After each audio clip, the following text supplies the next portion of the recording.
Hello बच्चों, स्वागत करते हैं आपका मैथ्स के पीरियड में। चलो भाई कॉपी किताब लेके बैठ जाओ, शुरू करते हैं अपनी मैथ्स की पढ़ाई। ठीक है, तो भाई क्या है चैप्टर का नाम? रियल नंबर्स फर्स्ट चैप्टर है। तो इससे आपकी जान पहचान करा देते हैं। तो इससे आपके जान पहचान के लिए ले लेते हैं इसका थोड़ा सा इंट्रोडक्शन। चलिए इंट्रोडक्शन, ठीक है। तो पता सबसे पहले तो हम इससे जान लेते हैं कौन क्या है ये, और है कौन क्या है, क्या काम है इसका, सब जान लेते हैं। ठीक है, चल तो आइए। तो ये रियल नंबर्स होते क्या है? Real numbers the numbers which exist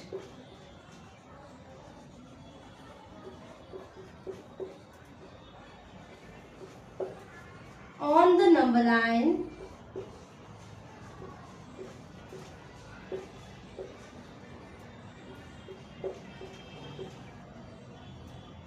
are called real numbers. The numbers which are exist on the number line are called real numbers. तो चलो एक नंबर लाइन बना के दिखा देते हैं आपको, है ना। ये थोड़ी सी टेढ़ी बन रही है, तुम लोग सीधी बना लेना। मेरे पास इतना बड़ा स्केल नहीं है ना। चलिए, ये आ गया हमारे बीच में 0, 1, 2, 3, 4, 5, 6 और आगे -1, -2, -3, -4, -5 एंड -6 और आगे। ठीक है, तो ये तो सारे होते हैं हमारे यहाँ से ये सारे क्या होते हैं हमारे? Positive numbers. क्या होते हैं? Positive numbers. ठीक है, और ये सारे जो होते हैं, ये जा रहे हैं, ये कौन है हमारे? Negative numbers. ठीक है,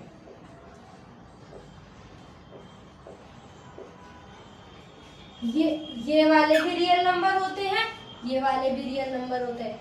मैम क्या ये रियल नंबर होता है? हाँ, ये भी तुम्हारा रियल नंबर होता है, क्योंकि ये नंबर लाइन पर है ना,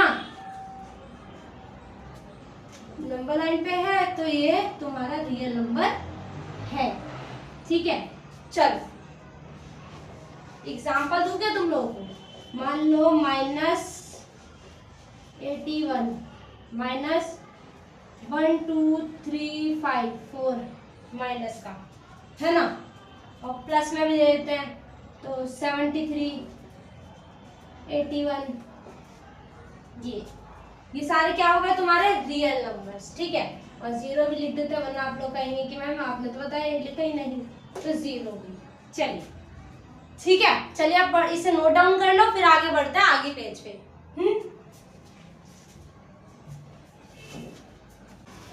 चलो आ जाओ नेक्स्ट पेज पे आ जाओ। चलो देखो भाई, अब आता है हमारा टाइप्स ऑफ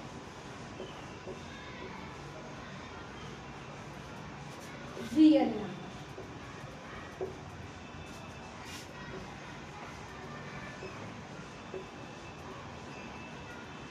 ठीक है, पहला टाइप क्या होता है सब जानते हैं? नेचुरल नंबर, है ना। मैम नेचुरल नंबर पता है हमें, बस एक बार रिकॉल करा। तो नेचुरल नंबर्स वो नंबर होते हैं जो 1 से स्टार्ट होते हैं, ठीक है, और आगे तक चलते रहते हैं। ठीक है, और मैम होल नंबर होते हैं हमारे साथ मैम 0 से। अब भाई नेचुरल होते हैं 1 से, तो ऑफकोर्स होल नंबर तो भाई 0 से ही स्टार्ट होंगे, है ना। चलो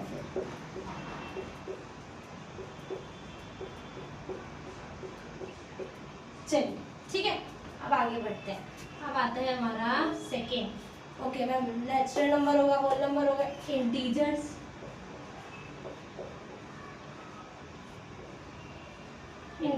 ठीक है, इंटीजर्स का होते हैं जो नॉट विदाउट डेसिमल और fraction.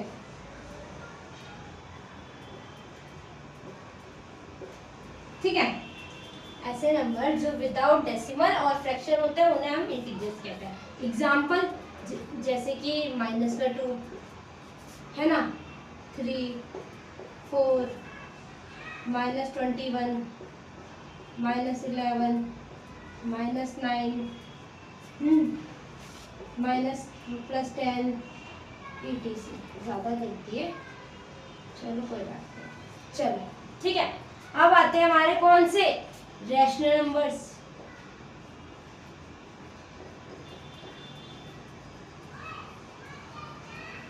Rational numbers short form लिख रहे हो।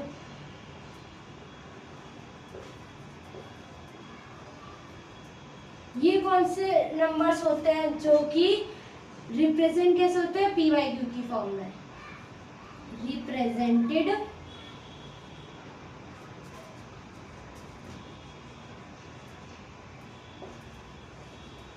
Bye P Y Q form.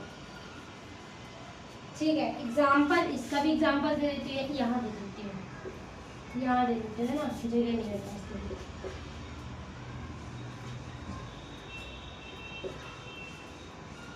3/2, 7/8। अरे यार ये 8 भी कैसे बन रहा है ना, और इतना ही बहुत है। अब इसके ये सारे तो साथ में हो गए है ना, ये सारे साथ में होगा। अब इनका बिल्कुल अलग अलग आता है जो कि इनसे बिल्कुल परे है, बहुत परे, बिल्कुल अलग है। ठीक है, तो पहले इसे नोट डाउन करना फिर उसे लिखवाते हैं। तो चलो अगले पे आ जाते हैं जिसकी हम बात कर रहे थे, जो बिल्कुल परे है। चलो उसका नाम है हमारा इररेशनल नंबर। इररेशनल नंबर, ठीक है। इररेशनल नंबर वो नंबर होते हैं जो पी वाई क्यू की फॉर्म में नहीं लिखे जाते। The numbers which can't written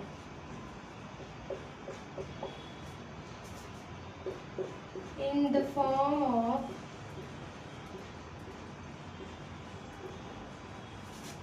P by Q। ठीक है, एग्जाम्पल दे दूँ मैम इसके, हमें नहीं समझ आया। जैसे एग्जाम्पल लेते हैं 0.707007000, ऐसे आप आगे बढ़ते जाए। ठीक है, दूसरा देता है पाई। मैं पाई की वैल्यू तो 27, अब सॉरी पाई की वैल्यू तो 22/7 होती है ना, तो मैम वो तो रैशनल हुआ बेटा, उसको माना जाता है। ठीक है, उसको ना माना जाता है। क्वेश्चन में हमेशा गिवन होता है लेट पाई इक्वल्स टू 22/7।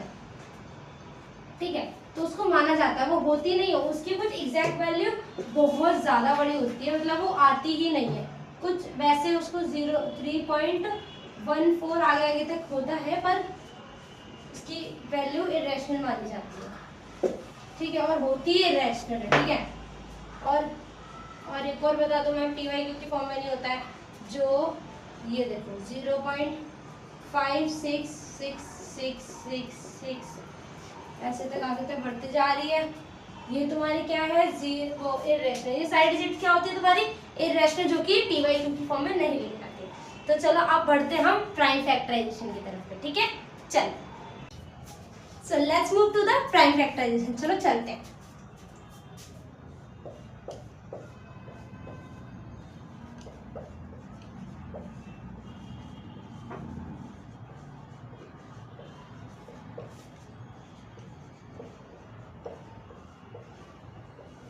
चलो इसको एक एग्जांपल से समझाते हैं। जैसे कि हम ले लेते हैं 8।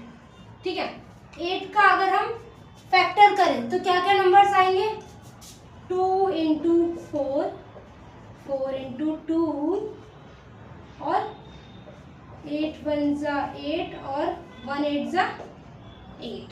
ठीक है, तो ये सारे आ गए हमारे 8 के फैक्टराइजेशन। अब ये तो भाई छोटी सी डिजिट थी तो इसे तो हमने इजीली कर लिया। अब बड़ी डिजिट आज गई तो उसका प्राइम फैक्टराइजेशन कैसे करेंगे, उसे बता देते हैं।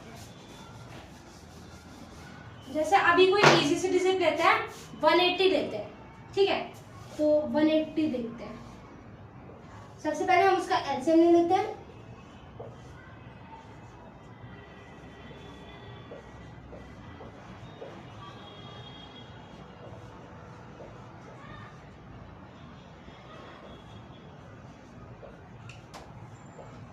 ठीक है, ये इसका एलसीएम आ गया। तो इसके यहाँ पे जो ये सारे जो है ना, ये इसके क्या निकल गए, factors. 2 into 3, 2 into 2 into 3 into 3 into 5 है ना। अब इसको एनसीईआरटी के अकॉर्डिंग लिखेंगे तो कैसे लिखेंगे, 2 का स्क्वायर, क्योंकि कितने 2 हैं, 2। 3 का स्क्वायर, 3 कितने हैं, 2। अगर यहाँ पे 3 बार 3 लिखा होता तो मैं 3 का पावर 3 लिखती, है ना। और ये 5 एज इट इज, ठीक है। तो इसको नोट डाउन कर लो। आई होप तुम्हें समझ आ गया होगा। चलो इसको नोट डाउन कर लो, फिर एक और एग्जांपल कराते हैं, ठीक है। चलो अब करते हैं नेक्स्ट एग्जांपल। सो अब हम इसकी डिजिट ले लेते हैं। एनसीईआरटी का ही क्वेश्चन है, इसी का एग्जांपल ले लेते हैं। 3825। तो अब इसका आंसर लेते हैं।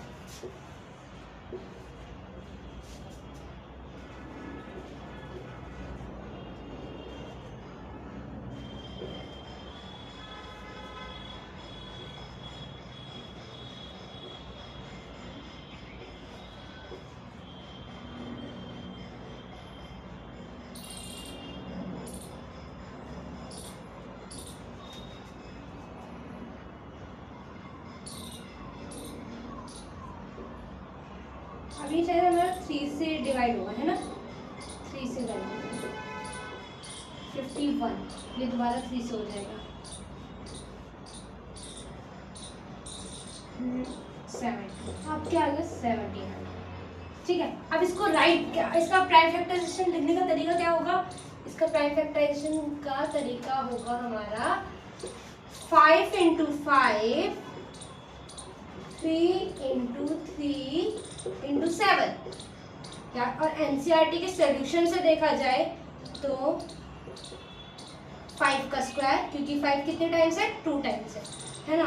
3 का स्क्वायर, क्योंकि 3 भी कितने टाइम्स है, 2 टाइम्स है। और 17 को एज इट इज। तो ये तुम्हारा हो गया एग्जाम्पल। अब इसके बाद जब हम एनसीईआरटी के क्वेश्चंस करेंगे तो आपको और अच्छे समझ आ जाएगा, ठीक है। अब चलते हैं हम लोग एलसीएम और एचसीएफ पे। आ जाओ।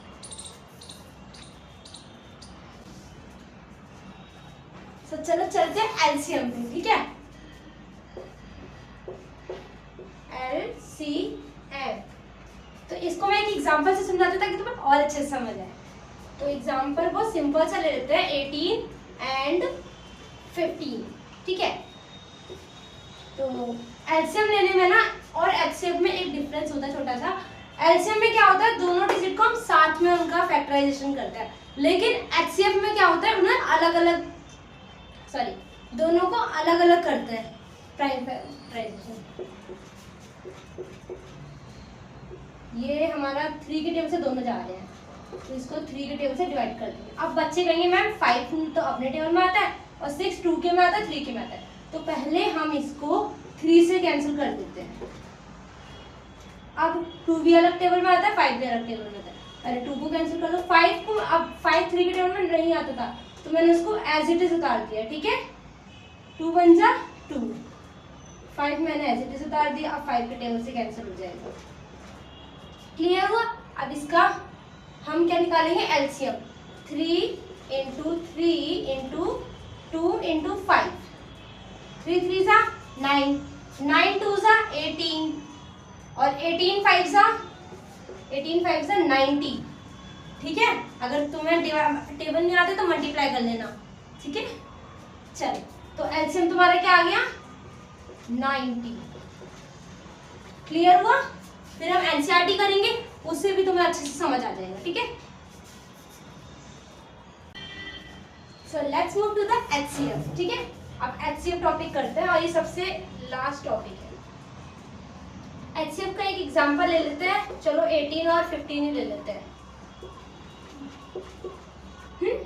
तो एचसीएफ में तुम्हें बताया था दोनों का अलग अलग डिफरेंट फैक्टराइजेशन होगा। एलसीएम में तो हम साथ में लेते हैं पर HCF में डिफरेंट होता है। पहले 15 3 के टेबल से काउंट होता है। ओके, हो गया। अब इसको 2 से कर देते, चलो हो गया, है ना। अब इसको लिखेंगे कैसे, 15 का फैक्टराइजेशन क्या हुआ, 3 × 5 और 18 का 2 × 3 × 3। अब मुझे तुम बताओ दोनों में कौन सा नंबर कॉमन है।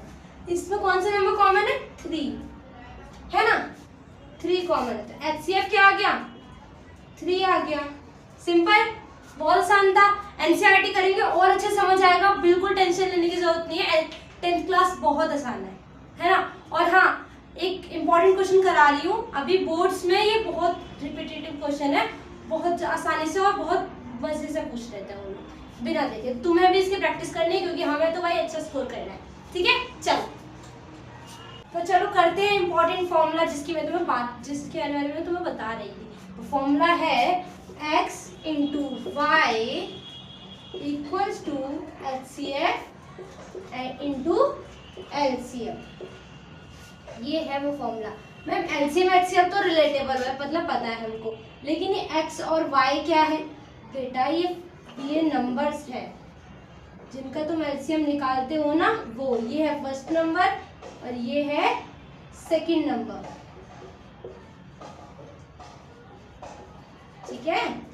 चलो अब इसका एक क्वेश्चन कराते हो, सिर्फ एक क्वेश्चन कराऊंगी, ज्यादा लंबी वीडियो नहीं रहेगी, बस एक क्वेश्चन और तुम्हारा ये भी क्वेश्चन कंप्लीट। बोर्ड के लिए ये क्वेश्चन भी तुम्हारा तैयार है, ठीक है। टेंशन मत लो भाई, टेंशन बिल्कुल नहीं लेनी है। चलो तो जैसे कि मैं तुम लोगों को सिखाता सिर्फ एक क्वेश्चन कराऊंगी, तो बस मैं ले आई हूँ, सिर्फ एक क्वेश्चन लाई हूँ, टेंशन मत लेना, और लंबी वीडियो नहीं होगी, ठीक है। तो क्वेश्चन है हमारा if the HCF of 32 and 40 is 8, so find LCM of 32 and 40, ठीक है। हमें HCF दे रखा है, LCM निकालना। फॉर्मूला में पता ही है, x × y = HCF × LCM, ठीक है। x हमारा क्या हो गया, 32 हो गया, y हमारा क्या हो गया, 40 हो गया, HCF हमारा 8 हो गया, LCM हमारा,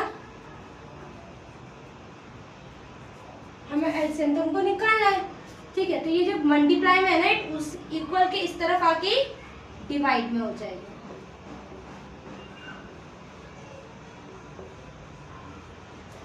ये 8 कैंसिल हो सकता है मैम, 8 1 = 8, 8 4 = 32, तो कैंसिल हो गया। अब 4 की अगर हम 40 से मल्टीप्लाई करेंगे क्या आएगा, 4 40 = 160, यानी 160। तो तुम्हारा LCM आ चुका है बेटा 160, ठीक है। ओके, अभी तक अगर कोई डाउट रहा है, कोई चीज में कंफ्यूजन है, तो कमेंट सेक्शन है तुम्हारे पास, तुम मुझसे बेझिझक होकर क्वेश्चन पूछ सकते हो। मैं पॉसिबल होगा तो तुम्हारे कमेंट का जरूर रिप्लाई दूंगी। तो आई होप इसे पहले उतार लो, और आई होप कि तुम इसे जो भी डाउट हो क्लियर हो जाए तुम्हारे। अभी तक ये तुम्हारा पूरा कंप्लीट इंट्रोडक्शन था। मैं चाहती हूँ कि तुम्हारे पास कोई डाउट ना हो। अभी एक और चीज़ है, क्वेश्चन आएंगे तुम्हारे √2 √5 इज एन इरेशनल, ये तुमको प्रूफ करना होगा। इसके लिए मैं एक सेपरेट वीडियो बनाऊंगी, है ना। और NCERT के क्वेश्चंस भी इस चैनल पे आपको इजीली मिल जाएंगे, ठीक है। बिना झिझक की कंसिस्टेंसी से हम डेली करेंगे क्वेश्चंस, और डेली आप तक आपके चैप्टर्स पहुंचते रहेंगे, ठीक है बेटा। Okay, thank you.